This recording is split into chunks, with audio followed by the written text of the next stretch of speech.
ড্রোনের কথা শুনলেই এখন সবাই ভাবে 4K ক্যামেরা হবে, আকাশে উড়বে, সিনেমার মতন ভিডিও বানাবো। তো এক ভাই 1800 টাকা দিয়ে ড্রোন অর্ডার করেছে।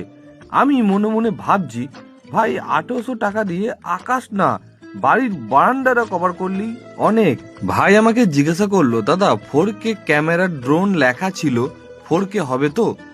আমি একটু হেসে বললাম, হ্যাঁ একদম 4K অবশ্যই হবে। বক্স খুলে যখন ছোট্ট পাড়া পিঁমড়ে সাইজের ড্রোনটা বের করলাম, ভাই সাথে সাথে বলল, দাদা এত ছোট কেন? আমি বললাম, ভাই 1800 টাকা দিয়ে ড্রোন অর্ডার করেছে, ও ড্রাগন না।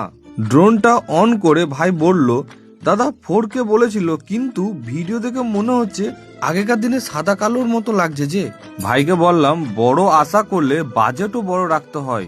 আমি মনে মনে ভাবলাম, ভাই 1800 টাকা দিয়ে ড্রোন না ড্রামা কিনেছে। শেষে একটা কথাই বলবো, যেমন গুড় দেবেন তেমন মিষ্টি পাবেন। দাম কম হলে জিনিসও সেরকমই হবে। ভিডিওটা যদি ভালো লাগে তাহলে লাইক, কমেন্ট, ফলো করে দেবেন। Thank you.